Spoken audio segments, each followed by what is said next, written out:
Hello everyone, welcome to the channel of KV Teachers Guild. Students, this is part 2 of class 6 geography chapter The Earth in the Solar System. इस chapter के starting के कुछ topics हम लोग इससे previous video में cover कर चुके हैं, जिसमें हमने सोलर सिस्टम और अर्थ की पोजीशन क्या है उसमें ये सब चीज़ें देखी थी. अब जो रिमेनिंग टॉपिक्स है इस वीडियो में कवर करेंगे, तो चलिए स्टार्ट करते हैं. ये देखिए, ये है हमारा सोलर सिस्टम. पेज नंबर 3 पर हम लोग थे और ये बहुत ही इंपॉर्टेंट पेज है. अगर आप याद कर पाए फ्यूचर में बहुत हेल्प होगी इससे आपकी. सबसे पहले सन, आप जानते हैं सन जो है सोलर सिस्टम का एक स्टार है. जैसे बहुत सारे स्टार्स आप देखते हैं रात में आपको दिखाई देते हैं, ऐसे सन भी एक स्टार है, लेकिन क्योंकि अर्थ के पास में है इसलिए हमें दिन में दिखाई देता है, थोड़ा अलग दिखता है बाकी स्टार्स से. इसके जो 8 प्लैनेट्स हैं वो आपको लर्न करने पड़ेंगे और उनको सीक्वेंस वाइज ही लर्न करिएगा तो ज़्यादा अच्छा रहेगा. काफ़ी क्वेश्चन के आंसर्स आप दे पाएंगे. सबसे पहले जो आप हमारा प्लैनेट है दैट इज़ मरकरी. मरकरी सन से 58 मिलियन किलोमीटर की डिस्टेंस पर है. ध्यान रखिएगा, ये जो डिस्टेंस दी हुई है आपको, नीचे जो नंबर लिखा हुआ है ये डिस्टेंस है और डिस्टेंस सिर्फ किलोमीटर में नहीं है, मिलियन किलोमीटर्स में है. ओके, सबसे पहले आता है आपका मरकरी. सेकेंड नंबर पर है वीनस. वीनस 108 मिलियन किलोमीटर की डिस्टेंस पर है. डिस्टेंस अगर आप याद नहीं भी रख सकते तो इतनी बड़ी बात नहीं है, याद होगी भी नहीं आपको, क्योंकि और भी बहुत सारी इन्फॉर्मेशन है आपको लर्न करने के लिए इस चैप्टर में. लेकिन प्लैनेट्स के नाम आप ज़रूर याद कर लीजिएगा और वो भी सीक्वेंस से. सबसे पहले है मरकरी. मरकरी आप जानते हैं, आप जो थर्मोमीटर होता है उसमें होता है थोड़ा मोल्टन होता है, पिघला हुआ होता है, तो ऐसे याद कर लीजिएगा कि सन के पास में है इसलिए पिघला हुआ है, तो सबसे पहले मरकरी आता है. उसके बाद आता है वीनस. वीनस को अर्थ का ट्विन कहा जाता है क्योंकि ये देखने से बिल्कुल शेप में और वैसे अर्थ के जैसा ही लगता है ना, बड़ी बहन इसको बोलते हैं और इसको हम मॉर्निंग स्टार भी बोलते हैं. ओके, खैर ये एक्स्ट्रा इन्फॉर्मेशन है. तो सेकेंड नंबर पर वीनस. अर्थ का नंबर है 3rd. ये जो आगे के प्लैनेट्स हैं आपके मरकरी और वीनस, ये सन के क्योंकि पास में है तो बहुत ज़्यादा ये गर्म रहते हैं, इसलिए यहाँ पर लाइफ पॉसिबल नहीं है. और जो दूर के ये जो आपके 4 जो पीछे के अगर हम बात करें प्लैनेट्स जो हैं ये बहुत ठंडे रहते हैं, इसलिए यहाँ पे लाइफ पॉसिबल नहीं है. अर्थ क्योंकि बिल्कुल सही डिस्टेंस पर है, ना बहुत ज़्यादा दूर है ना बहुत ज़्यादा पास है, तो इसलिए यहाँ पर लाइफ पॉसिबल है. सिमिलरली कुछ ऐसा ही मार्स के बारे में भी हम कह सकते हैं, इसलिए आपने देखा होगा मार्स, इसे हिंदी में मंगल कहते हैं. बहुत ज़्यादा कोशिश हो रही है हर कंट्री की यहाँ पर पॉसिबली जो लाइफ हो सकती है उसको ढूंढने की. कई बार हम लोग मार्स पे जा भी चुके हैं. तो 4 जो ये प्लैनेट्स हैं आपके, इनको हम इनर प्लैनेट्स बोलते हैं. फर्स्ट 4 प्लैनेट्स जो हैं, क्योंकि ये बहुत क्लोज होते हैं सन के और ये बने होते हैं रॉक के. ये इंपॉर्टेंट इन्फॉर्मेशन है, ये पत्थर के बने से. आप धरती को देखिए, रॉक से ही बनी है ये. बहुत सालों तक पत्थर थे यहाँ पर, वो जो है आपके ग्राइंड होते रहे, बारिश होती रही उनके ऊपर, तब जाके ये आपका जो धरती की अपर लेयर जो है, क्रस्ट जो है, ये बनी है. ओके, तो ये 4 प्लैनेट्स इनर प्लैनेट्स इनको कहते हैं. रॉक्स के ये बने होते हैं. नाम है मरकरी, वीनस, अर्थ और मार्स. उसके बाद लास्ट के जो 4 प्लैनेट्स हैं इनको हम आउटर प्लैनेट कहते हैं क्योंकि काफ़ी दूर है. ये बहुत दूर है सन से और बहुत बड़े प्लैनेट्स हैं. अगर हम कंपैरेटिवली देखें, ये आपको यहाँ पे जो पिक्चर दी हुई है ये बिल्कुल थोड़ा सा आपको साइज का भी बताएगी. देखिए, मरकरी बहुत छोटा है, वीनस और अर्थ थोड़ा सा सेम है, अर्थ थोड़ी सी बड़ी है, मार्स बहुत छोटा है और ये प्लैनेट्स देखिए इनके कंपैरिजन में कितने ज़्यादा बड़े हैं. ऑल्दो नेपच्यून फिर भी थोड़ा छोटा है. और ये जो प्लैनेट्स है लास्ट के आपके, ये गैसेज और लिक्विड से बने हैं. इनके ऊपर आप खड़े नहीं हो सकते क्योंकि गैस ही गैस है, अंदर तक चले जाएंगे. ये चीज़ ध्यान रखिएगा. लास्ट के जो 4 प्लैनेट्स हैं वो रॉक से नहीं बने, पत्थर से नहीं बने, वो आपके जो है सॉलिड शेप में नहीं है, लिक्विड या फिर गैस है. और कौन से? सबसे पहले नंबर आता है जुपिटर का, सैटर्न, यूरेनस और नेपच्यून. और बीच में जो इनर प्लैनेट और आउटर प्लैनेट है, इनके बीच में है आपकी एस्ट्रॉइड्स की पूरी बेल्ट.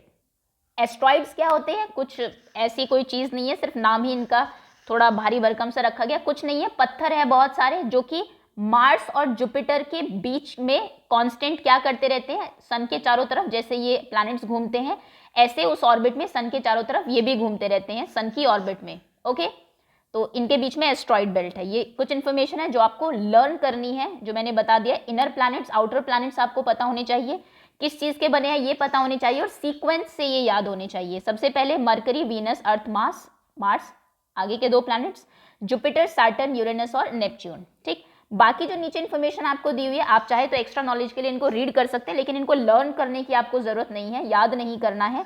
जैसे मरकरी दिया हुआ है, ये जो एक ऑर्बिट है सन के चारों तरफ जो घूमता है 88 डेज में कंप्लीट करता है उसको, और अपने चारों तरफ जो स्पिन करता है, आप जानते हैं जितने भी हमारे प्लैनेट्स हैं वो अपने चारों तरफ भी घूमते हैं और साथ साथ सन के चारों तरफ भी घूमते हैं। वो 59 डेज में अपनी एक्सिस पे 59 डेज में एक चक्कर कंप्लीट करता है। जितना आप दूर जाते जाएंगे उतना ही जो हमारे प्लैनेट्स हैं उतने ही ज़्यादा दिन लेंगे सन की एक ऑर्बिट को कंप्लीट करने में। वीनस 255 लेता है, अपने उस पर 243 लेता है, अर्थ 365 लेती है, अपने उस पर एक दिन में ये घूम जाती है, यानी कि अर्थ काफ़ी फास्ट घूम रही है। और इनके मून भी देख लीजिए, हमारा एक ही मून है।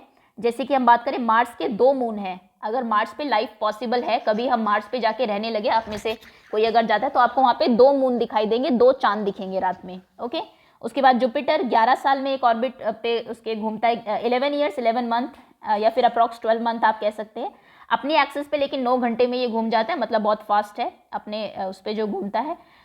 और नंबर ऑफ मून 53 मून्स हैं। अगर लाइफ पॉसिबल होती जुपिटर पे तो रात में आपको 53 मून दिखते आसमान में। ओके, ऐसे सैटर्न का देख लीजिए, यूरेनस, नेपच्यून। जैसा मैंने कहा ये इतना इंपॉर्टेंट नहीं है, इतनी डिटेल में आपको एग्जाम में नहीं पूछा जाएगा। चलिए आगे आते हैं, बट थोड़ा सा अगर आप जान लेंगे थोड़ा कंपैरिजन के लिए सही रहेगा, फिर भी इसको एक बार आप रीड कर लीजिएगा। नेक्स्ट, ओके, एक सेकेंड, कोई टॉपिक रह गया आई थिंक ऊपर। Yes, the sun, 8 planets, satellites and some other celestial bodies। celestial bodies किन्हें कहते हैं? जो रात में आसमान में चमकती है, रात में या दिन में कभी भी। एज एस्ट्रॉइड्स और मेट्रॉइड्स भी होते हैं, उनमें बहुत सारे। मेट्रॉइड्स आपने देखे होंगे, रात में जलता हुआ एक वो दिखता है जिसे आप टूटता हुआ तारा बोलते हैं। वो कोई तारा नहीं टूटता, कोई, जैसा कि मैंने कहा बहुत सारे रॉकी जो है बॉडीज होती है, जो एस्ट्रॉइड बेल्ट्स में भी हमने देखी कि बहुत सारे पत्थर है। जब पत्थर वो अपनी जो ऑर्बिट है सन के चारों तरफ घूम रहे हैं, सपोज करिए ऐसे, तो अपनी घूमते घूमते अपनी ऑर्बिट से अगर कोई निकल जाता है तो उसमें फ्रिक्शन की वजह से धरती की तरफ आ रहा है या कहीं भी जा रहा है, इतना ज़्यादा फ्रिक्शन होता है कि उसमें आग लग जाती है और आपको वो तारे की तरह टूटता हुआ दिखाई देता है। ओके, तो ये जितनी भी चीज़ें हैं, चाहे एस्ट्रॉइड्स हैं, कुछ मेट्रॉइड्स हैं, आपके सेलेस्टियल बॉडीज जितनी भी है, और प्लैनेट्स जो है, इनको हम कहते हैं सोलर सिस्टम। इन्हीं से मिलके बनता है और इनको सोलर फैमिली भी कहते हैं, जिसका हेड है सन। सन इन सब का हेड है क्योंकि सभी उसके चारों तरफ घूम रहे हैं, और ये हमारी सोलर फैमिली है, सोलर सिस्टम है। ओके, अच्छा, एक इंपॉर्टेंट इन्फॉर्मेशन हमारी रह गई है, ये भी इंटरेस्टिंग फैक्ट, ये भी आपको पता होना चाहिए। जुपिटर, सैटर्न एंड यूरेनस, यानी कि जो हमारे आउटर, इनकी हम बात कर रहे थे लास्ट के जो आपके प्लैनेट्स हैं, जुपिटर, सैटर्न और यूरेनस, इनके चारों तरफ रिंग्स होती है। और रिंग्स वो किसकी होती है? डेब्रिस। डेब्रिस मतलब पत्थर वगैरह जो है, जैसे कि ये सभी सन के चारों तरफ घूम रहे हैं, मून जैसे अर्थ के चारों तरफ घूम रहा है, ऐसे ही ये जो बहुत सारे पत्थर है उनके इनके जो ऑर्बिट है कांस्टेंट, वो भी इनके चारों तरफ चक्कर लगाते रहते हैं। और ये रिंग जो है, अगर आप टेलीस्कोप से देखेंगे, एक बेल्ट की तरह दिखती है। These rings may be seen from the earth with the help of powerful telescope. अगर आप में से किसी को फ्यूचर में कई लोग होते हैं जिनको स्काई में और ये सब स्टार्स में बहुत इंटरेस्ट होता है, तो वो टेलीस्कोप खरीदते हैं, तो बहुत पावरफुल जो टेलीस्कोप है, अगर आप उससे रात में देखेंगे तो आपको इनके चारों तरफ ये रिंग दिखाई देगी। वैसे नेपच्यून के चारों तरफ भी कहा गया है कि रिंग होती है, बट वो इतनी क्लियर नहीं है, अभी साइंटिस्ट थोड़ा सा कंफ्यूज है इसके बारे में, क्योंकि एक्चुअली ये जो प्लैनेट है ये बहुत दूर हो गया, इसलिए इसकी स्टडी ज़्यादा नहीं हो पाती। सेम प्रॉब्लम प्लूटो के साथ भी थी, प्लूटो तो और भी पीछे था, इसलिए फिर उसको हमने प्लैनेट से हटाई दिया, ड्वार्फ प्लैनेट उसको रख दिया, क्योंकि उसकी स्टडी हम लोग नहीं कर सकते थे। ओके, तो 3 प्लैनेट्स हैं, जुपिटर, सैटर्न और यूरेनस, जिनके चारों तरफ एक डेब्रिस की, जो डेब्रिस वैसे तो कचरे को बोलते हैं एक तरीके से, लेकिन उसके मलबा जो होता है, नॉट कचरा, पत्थर वगैरह जो है, उसकी एक रिंग होती है इन तीनों के चारों तरफ। इसके तो और अगर आप सैटर्न को देखेंगे तो बड़ी ही विजिबल है, आपको यहाँ पे दिख भी रही होगी। Next, the sun. अब सन की बात करते हैं। The sun is the centre of solar system. Solar system का सेंटर है, बिल्कुल सब चीज इसी के चारों तरफ है, ये कांस्टेंट है, ये कहीं नहीं जाता, ये फिक्स है। It is a huge and made up of extremely hot gases. बहुत बड़ा है सूरज और बहुत ज्यादा गर्म गैसेस का बना हुआ है। It provide the pulling force that binds the solar system. बिल्कुल जैसे अर्थ में आप पढ़ते हैं ग्रेविटेशनल फोर्स होता है, हर चीज को अपनी तरफ वो अट्रैक्ट कर लेती है, खींच लेती है। खींचने जैसा तो सन में नहीं है, क्योंकि सन में अगर अट्रैक्शन वाला वो होता तो सभी अब तक वहां चले गए होते, लेकिन इसमें एक पुलिंग फोर्स है जिससे ये अपने चारों तरफ सभी चीजों को बाइंड करके रखे हुए हैं। इस ऑर्बिट में अगर अर्थ घूम रही है तो इसमें ही कांस्टेंट घूम रही है, वो ना थोड़ी भी इधर जाती ना थोड़ी भी इधर जाती है। ओके, उस डिस्टेंस पे इसने अर्थ को बनाए रखा हुआ है। The sun is the ultimate source of heat and light for the solar system. Solar system में लाइट का और हीट का एक ही सोर्स है, जहां से हमें रोशनी मिलती है और जहां से हमें गर्मी मिलती है, वो है सन, और किसी भी चीज से नहीं मिलती। और भी बहुत सारे स्टार्स हैं जिनमें लाइट है, हीट है खुद की, लेकिन वो बहुत दूर है, यहाँ तक उनकी हीट और लाइट आती ही नहीं है। ओके, तो यही है हमारा अकेला सोर्स ऑफ जो लाइट और उसका सिस्टम, उसका हीट का सोर्स जो है, यही रीज़न है कि लास्ट के जो हमारे जो बहुत पीछे प्लैनेट्स हैं उनको ज़्यादा हीट नहीं मिल पाती, इसलिए वहाँ पे लाइफ पॉसिबल नहीं है। Okay, but the tremendous heat is not felt so much by us because despite being the nearest star it is far from us. लेकिन हमें इसकी, अब आप कहेंगे इतना भी गर्म नहीं है, क्योंकि हमें इसकी बहुत ज़्यादा जो हीट है वो नहीं आती है अर्थ तक, क्योंकि अर्थ काफ़ी दूर है इससे, सन से। The sun is about 150 million kilometre. अब आप सोच लीजिए 1 किलोमीटर कितना होता है, मिलियन। अगर हम इसे लिखे 150 और मिलियन ऐसे लिखा जाएगा आपका, इतने किलोमीटर की डिस्टेंस पर है ये अर्थ से। ओके, मतलब सन पे तो जाना खैर इम्पॉसिबल ही है, मून पर भले ही हम जा चुके हैं, जो आपका मार्स है वहाँ पे भी जा चुके हैं। डू यू नो, अब देखिए यहाँ पे आपको कुछ इंटरेस्टिंग फैक्ट दिया है। Sol in Roman mythology is the sun god. Sol जो है वो सन गॉड को कहा जाता है, सूर्य देव जिसे आप कहते हैं।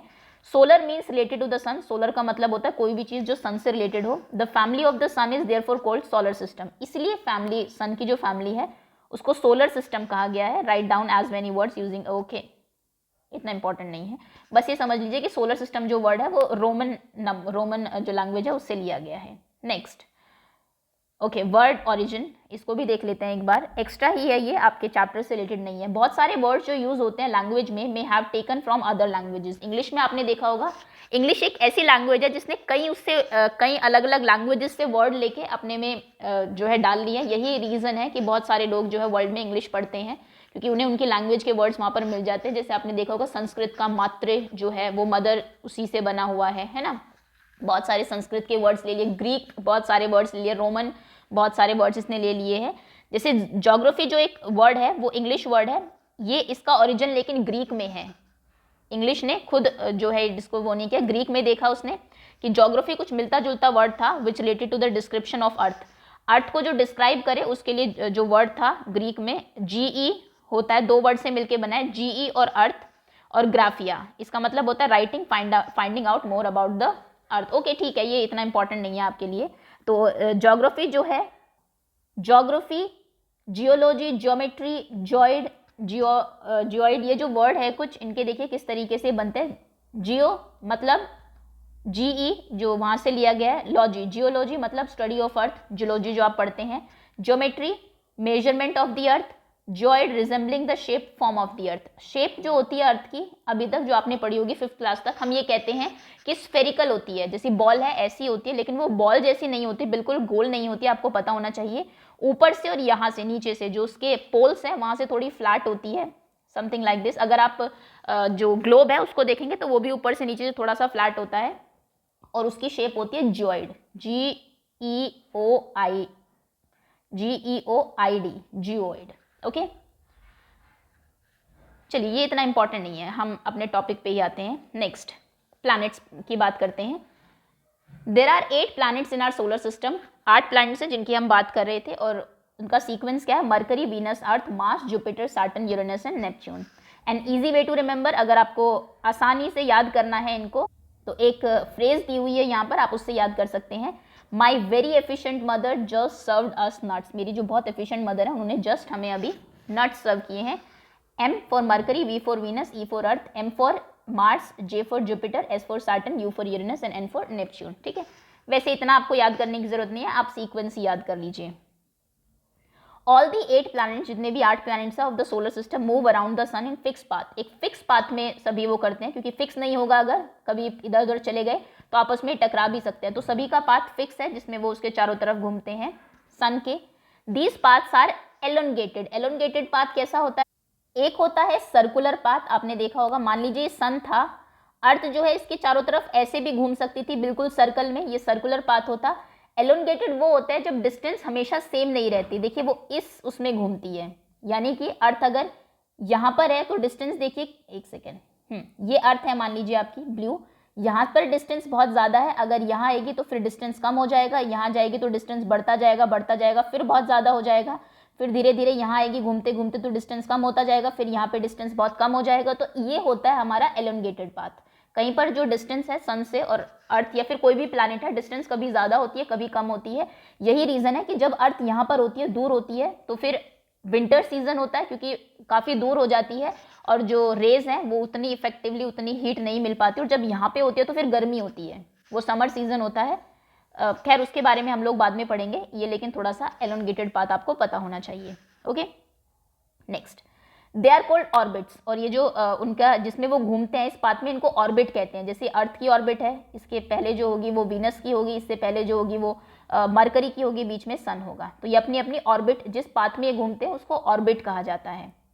Mercury is nearest to the sun, Mercury सबसे पास में है। It takes about 88 days to complete one round along its orbit. जितना पास में होगा उतना ही कम टाइम लगेगा चक्कर लगाने में, उतना ही कम डिस्टेंस होगा क्योंकि, तो 88 डेज में एक चक्कर कंप्लीट कर लेता है। वीनस अर्थ की ट्विन कहा जाता है, जैसा मैंने कहा था कि इसको जैसे दो ट्विन्स होते हैं देखने में, क्योंकि साइज और शेप काफ़ी हद तक सिमिलर है अर्थ जैसी ही, इसलिए इसको ट्विन बोलते हैं। दो ट्विन्स होते हैं ना, आइडेंटिकल ट्विन्स, देखने में एक जैसे लगते हैं।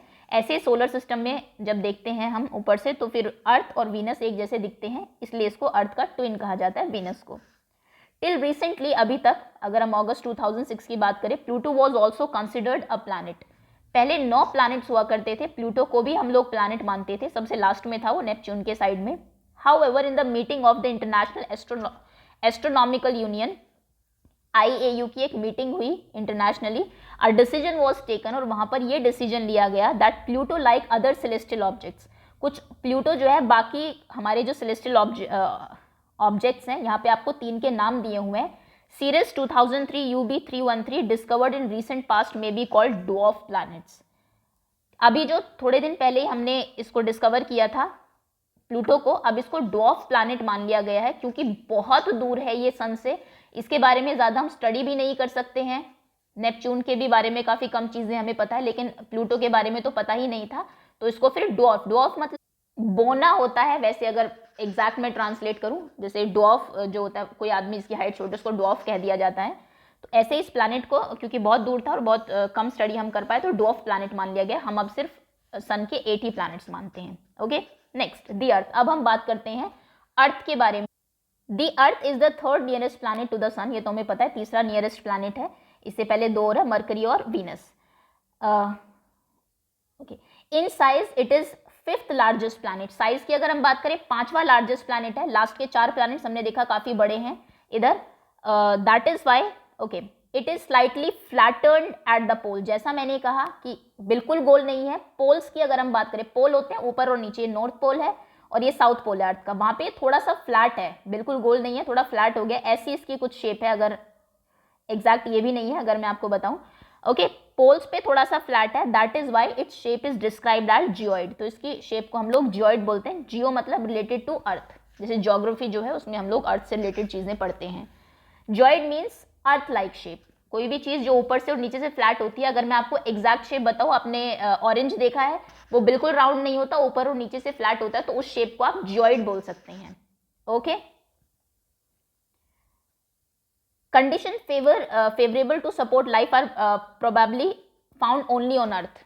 अभी तक जो लाइफ के लिए हमें कंडीशंस चाहिए, बहुत ज़्यादा गर्मी नहीं चाहिए, बहुत ज़्यादा ठंड नहीं चाहिए, वाटर चाहिए, है ना, ये सारी चीज़ें अभी तक अर्थ पे ही है। और यहाँ पे एक ये चीज़ लिख दी गई है प्रोबेबली। प्रोबेबली मतलब कहीं और भी हो सकती है, अभी हम लोग डिस्कवर कर रहे हैं, हमें अभी तक किसी और प्लैनेट पर लाइफ नहीं मिली है। The Earth is neither too hot nor too cold, बहुत ज़्यादा ठंडी या गर्म नहीं है। It has water and air, हवा है यहाँ पर, पानी भी है, which are very essential for our survival, जो कि हमारे सर्वाइवल के लिए बहुत ज़्यादा ज़रूरी है। The air has life supporting gases, हवा में भी जो लाइफ को सपोर्ट करने के लिए गैसेस चाहिए वो है, जो कि ऑक्सीजन है, आपको चाहिए इनहेल करने के लिए। बिकॉज ऑफ दीज रीजन, इन्हीं कारणों की वजह से अर्थ को यूनिक प्लैनेट कहा गया है पूरे सोलर सिस्टम का। बहुत सही पोजीशन पर ये है, ना बहुत दूर ना बहुत पास। फ्रॉम द आउटर स्पेस, अगर आप आउटर स्पेस से देखेंगे, द अर्थ अपीयर्स ब्लू, अर्थ जो है वो ब्लू दिखती है, because of its 2/3 surface is covered by water. क्योंकि अर्थ का 2/3 जो स्पेस है, अगर ये हम अर्थ की वो बनाए, शेप बनाए, तो इतना, अगर 2/3 की बात करें, इतना जो है ये पानी से ढका हुआ है। और पानी को तो कभी आप अगर प्लेन में गए हो, वहां से भी आप नीचे देखते हो तो ग्रीन और ब्लू ही दिखता है हमें, ग्रीन जंगल का और ब्लू जो है वाटर का। तो अगर आप स्पेस से देखेंगे तो पूरी अर्थ ही हमें ब्लू दिखाई देती है, कुछ ये ब्लू दिखती है 2/3 ऑफ वाटर की वजह से। ओशियन सी बहुत ज़्यादा है, इसीलिए इसको ब्लू प्लैनेट भी कहते हैं। ओके, चलिए नेक्स्ट, द मून। अब हम बात करते हैं मून की। अच्छा, एक इंपॉर्टेंट इन्फॉर्मेशन और देख लेते हैं। Light travel at the speed of about 3 lakh kilometres पर सेकेंड। लाइट की स्पीड देखिए कितनी ज़्यादा है, एक सेकेंड में 3 लाख किलोमीटर्स वो कवर कर लेती है। Yet even with this speed, इस स्पीड, इतनी ज़्यादा स्पीड होने के बाद भी the light of sun takes about 8 minute to reach the earth. Sun की लाइट को अर्थ तक आने में 8 मिनट लग जाते हैं। सूरज निकल जाता है तो उसकी जो रोशनी है वो धरती तक आने में 8 मिनट का टाइम लेती है। ये इंपॉर्टेंट इन्फॉर्मेशन है, ये बॉक्स को छोड़िएगा मत, कुछ इसमें एक्स्ट्रा दिए हुए हैं जैसे लैंग्वेज वगैरह के बारे में, वो मैंने छोड़ दिए, लेकिन ये इंपॉर्टेंट है कि कितना टाइम लेते हैं पूछा जा सकता है और आपको पता भी होना चाहिए।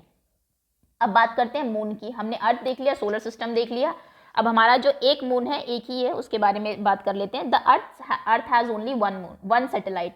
अर्थ का सिर्फ एक ही सैटेलाइट है, बाकी हमने देखा मार्स के 2 है और कहीं के तो 30+ भी है ना।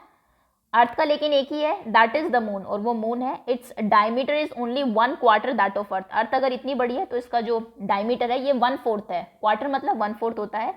साइज की अगर हम बात करें, छोटा है काफ़ी। इट अपीयर सो बिग, लेकिन हमें बड़ा दिखता है, तारों से भी बड़ा दिखता है। इनफैक्ट तारे जो कि बहुत ज़्यादा बड़े हैं मून से, लेकिन ये हमें बड़ा दिखता है because it is nearer to our planet than other celestial bodies. बाकी सेलेस्टियल बॉडीज़ जो हैं, जो आपको आसमान में दिखती है, उनसे ये पास में है हमारे, इसलिए ये बड़ा दिखता है। It is about 3,84,400 kilometres away from us. ये हमसे लगभग 3,84,000 किलोमीटर जो है ये डिस्टेंस पर है। और सन हमसे कितनी डिस्टेंस पर है देखो, अगर इसकी और सन की हम कंपैरिजन करें, सन है इतनी डिस्टेंस पर 150 मिलियन। ओके, ये 1 मिलियन भी नहीं है, 384,000 है। अगर आपने इंटरनेशनल सिस्टम पढ़ा है तो वहाँ से आपको ज़्यादा अच्छे से क्लियर हो पाएगा। और मून इतना दूर है, सन इतना दूर है, sorry.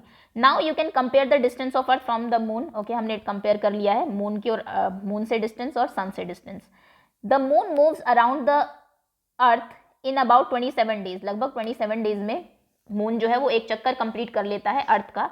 It takes exactly the same time to complete one spin. उतना ही टाइम उसको अपना एक स्पिन कंप्लीट करने में भी लगता है। As a result only one side of moon is visible to us on the Earth. इसलिए यही कारण है कि हमें जो है मून की सिर्फ एक ही साइड दिखाई देती है हमेशा ही। ये तो आप कोई भी अगर गोल चीज़ रखते हैं सामने, बॉल भी रखे तो उसकी भी एक ही साइड दिखेगी, दूसरी आप नहीं देख सकते हैं। The moon does not have condition favourable for life. Moon पर लाइफ के फेवरेबल जो कंडीशन है वो नहीं है।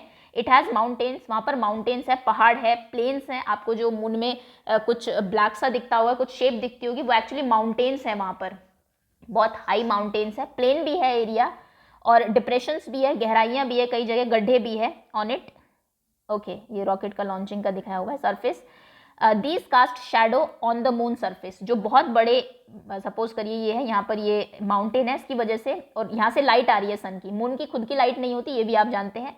अगर सन ना हो तो वो बिल्कुल आपको एक पत्थर जैसा दिखाई देगा। तो यहाँ से इसकी लाइट आती है तो इनकी शैडो पड़ती है, यहाँ पर इनकी परछाई पड़ती है यहाँ पर, इसलिए आपको वहाँ पर कुछ शेप्स दिखाई देती है मून में। वो एक्चुअली में उसमें जो आपके चीज़ें हैं वो माउंटेन्स एंड ऑल, उनकी शैडो है।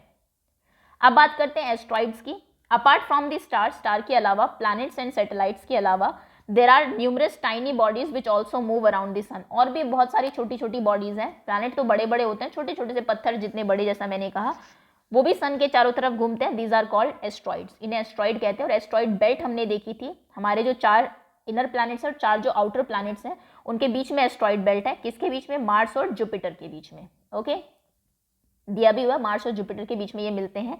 Scientists are of view that asteroids are part of planets which explodes many years ago. Scientists को ऐसा लगता है कि वो जो ऑर्बिट में जो एस्ट्रॉइड घूमते हैं वो जो प्लैनेट्स हैं उन्हीं का ही पार्ट है, जो बहुत साल पहले, हो सकता है टूट फूट की वजह से प्लैनेट से अलग हो गए, अब वो सन के चारों तरफ अपने अलग उसमें घूम रहे हैं।